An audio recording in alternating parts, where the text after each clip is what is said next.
Hi guys. Today we're going to be talking about Kepler's laws as well as what we call ellipses. And so I just want to kind of briefly go through some of the history behind this, and then we'll talk about the actual laws. So first, starting with this guy named Johannes Kepler. Johannes Kepler lived back in the late 1500s, early 1600s. He was an astronomer that actually was in Germany, and he actually ended up moving up to work with another astronomer named Tycho Brahe. Anyway, the history behind their interactions and what they did is really interesting. I'm putting a video in today's daily agenda about their background. Kepler believed in the heliocentric model of the solar system. His compatriot Brahe did not. Remember, heliocentric, you probably learned this in social studies, means that the sun is the center of the solar system and all the planets go around the sun. The geocentric model of the solar system thought that was the thought that everything went around the Earth. So Kepler was trying to describe what was going on with the planets going around the sun, and in his work, he actually ended up proving a really interesting point and that was that all the planets actually go around not in perfect circles, which Copernicus thought, but actually in what we call an ellipse. So I want to describe what an ellipse is all about. So he came up with these laws, and he wrote this in a manuscript. And there are three laws altogether. The first law is just the idea that all planets revolve around the sun in what we call an elliptical path, or in an ellipse. And you can see that kind of drawn on this picture. This is a really exaggerated view of what the Earth is doing going around the sun. It does not look like this football shape, but it generally is not, it's not a perfect circle, okay? I'm going to describe the parts of an ellipse, but I just want you to notice that an ellipse is not a perfect circle necessarily. Okay, so he thought that all the planets went around the sun in an elliptical path. This is called the law of orbits, and we can get into some really complicated physics and some upper level astronomy with this, but the idea is that the sun is at one of the foci of the ellipse, and there is another foci, which I'm going to show you guys here. Okay, so an ellipse is essentially a rounded shape that can vary. It can be a perfect circle, or it can be a straight line, and you can have anything in between here. Now, the planets in our solar system vary between more circular shaped to more oval shaped, and I'm going to show you a picture of that in a second. Okay, but every object in our solar system, all the planets, the moon going around the Earth, satellites going around the Earth, everything travels in an elliptical orbit. Okay? Now, we can measure how elliptical a orbit is by measuring a couple of things. Now, before we actually go into this formula, I want to show you how we actually calculate and draw an ellipse. So I'm going to show you my drawing right here. Alright guys, I'm going to show you how to draw an ellipse. And the first thing you would have to do is just draw a nice straight line on a piece of paper like I did here. And then you're going to take two push pins, in this case I have these rubber stoppers, and I'm going to just place them on my line.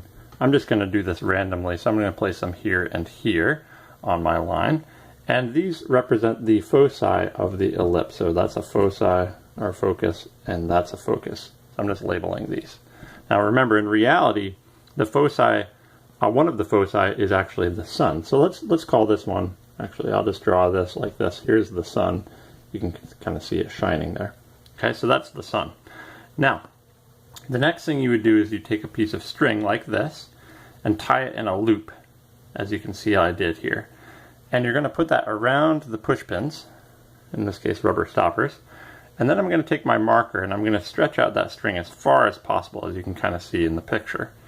And I'm going to keep this nice and tight, and I'm going to drag my marker around, just dragging it around in a loop, keeping the string tight the entire time. And as I drag it around, this is kind of cool, the way it works out to be a nice perfect ellipse like that. Okay, so you can see it kind of looks like an egg. And the last thing you would have to do is you'd have to measure a couple of things. I'm going to measure the distance between the foci, so from here to here, okay? And this distance to me looks like it's approximately 22 centimeters. I'm just going to write that down here. From here to there is 22 centimeters. And then I would have to measure the entire major axis from here to here. Okay, and so that major axis looks like approximately 36 centimeters.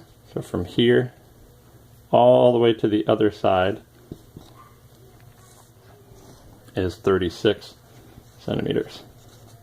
And I'm going to use those two numbers to calculate the eccentricity, which I'll have you do, or we'll do together in a second. Okay, so now that you've seen the drawing, let's actually calculate and crunch some of the numbers.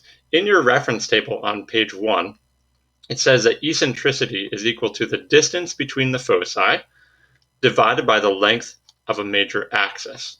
Okay, so essentially this number right here divided by this big number right here. And so I'm going to show you how we calculate that with the ellipse I just drew. We've measured the distance between the foci and the major axis. We're going to calculate the eccentricity. And you can look this up on your reference table, but eccentricity is equal to the distance between the foci. I'm just going to write foci distance divided by the major axis. That's the whole entire thing, so major axis. And if you take those two numbers, which we just measured, that's 36 and 22, so 22 centimeters on top, divided by 36 on the bottom. You'll notice that centimeters crosses out. And if you use your calculator, you'll be coming up with a number 0.611. Okay, so the eccentricity of this ellipse is 0.611. Notice how that number is closer to 1 than it is to 0, which means this is more elliptical or more oval shaped. Okay, if this number were closer to 0, then it would be more of a circle shape.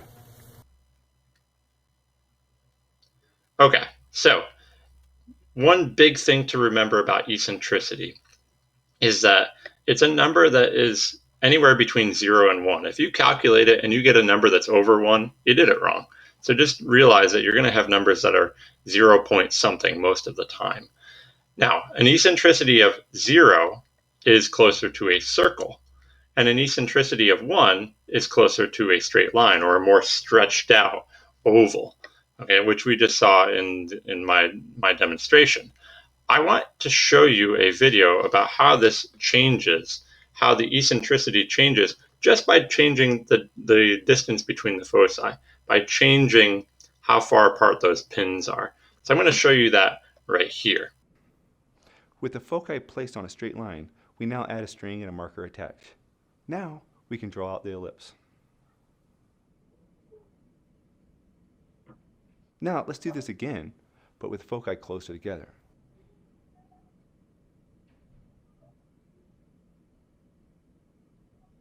As you can see, the location of the foci will affect the shape of the ellipse. Using the same size string and adjusting the distance between the foci, we change the shape of the ellipse. As we move the foci closer and closer together, the ellipse will start to look more and more like a circle. And when the foci are on top of each other, the ellipse becomes a perfect circle.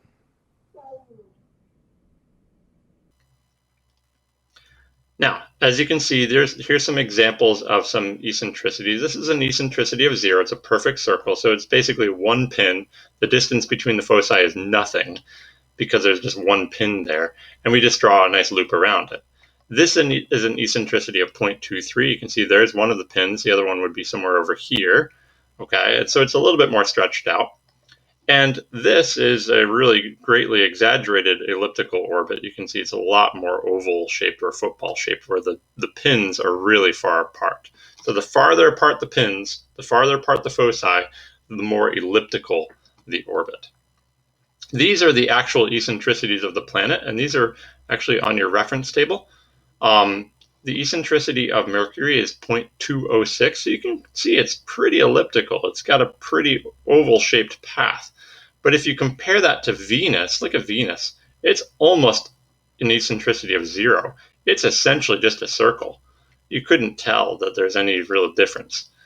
Earth, the same thing. Our eccentricity of our planet is 0.017, which means it's really, really close to a circle.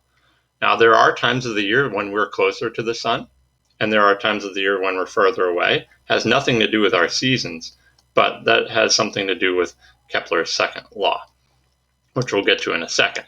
Now, this picture here shows you a couple of words that are important.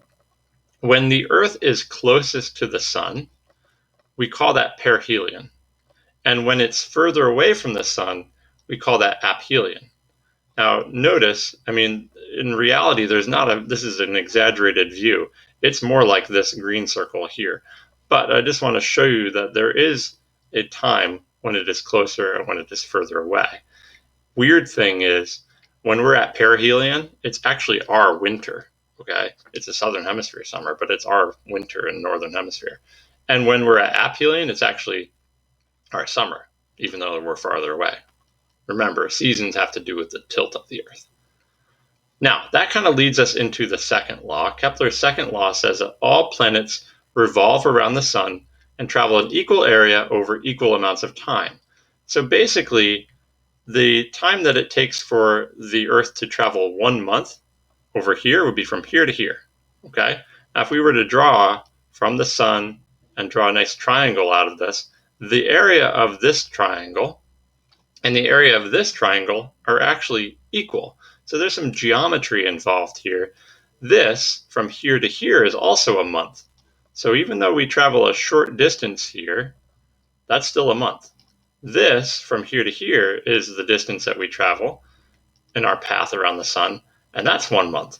But these are equal to each other. Kind of an interesting fact. Now, if you take that into consideration, there's a lot of physics involved here. And the physics say that when we're closer to the sun from here to here, we're actually traveling at greater speed. And when we're further away from the sun, we're going slower in our path around the sun. So there's a lot of really cool, interesting physics that we can get into here with potential and kinetic energy and the law of gravitation and all kinds of stuff. So this is called the law of areas. Remember, the area that the line sweeps out, the planet traveling around here, all these triangles that you can see on this picture, they're actually all the same area, which is kind of weird. This one's skinny, this one's kind of fat, but they have the exact same area. All right?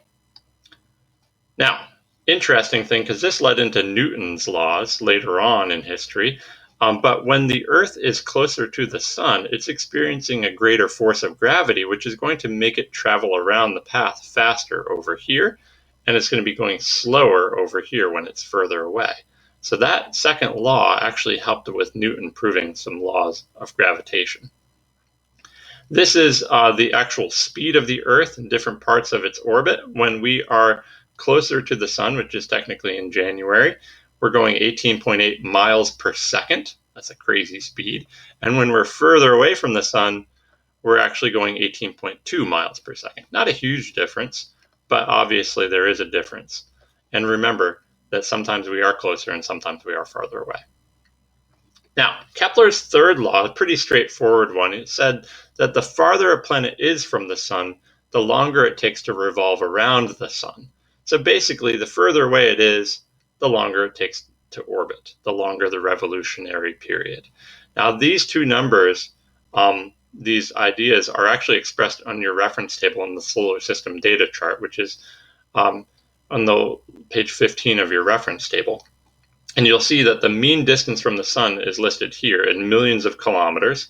The Earth is 149.6 million kilometers from the sun, and it takes 365.26 days to go around the sun. Now, the further out you get, you can see these numbers are increasing. Like Neptune is 4,498.3 million kilometers away. It takes 164.8 Earth years for it to go around. So the farther away you are, the longer it takes to go around, which makes sense, okay? So that is what we call the law of periods, and you can do some math behind this, which I'm not going to make you do, but you can see, obviously, the further out you get from the sun, the longer it takes to go around. So there's a nice direct relationship there between those two numbers, okay? So that's Kepler's laws, and we're going to talk a little bit more about this in the next day or two.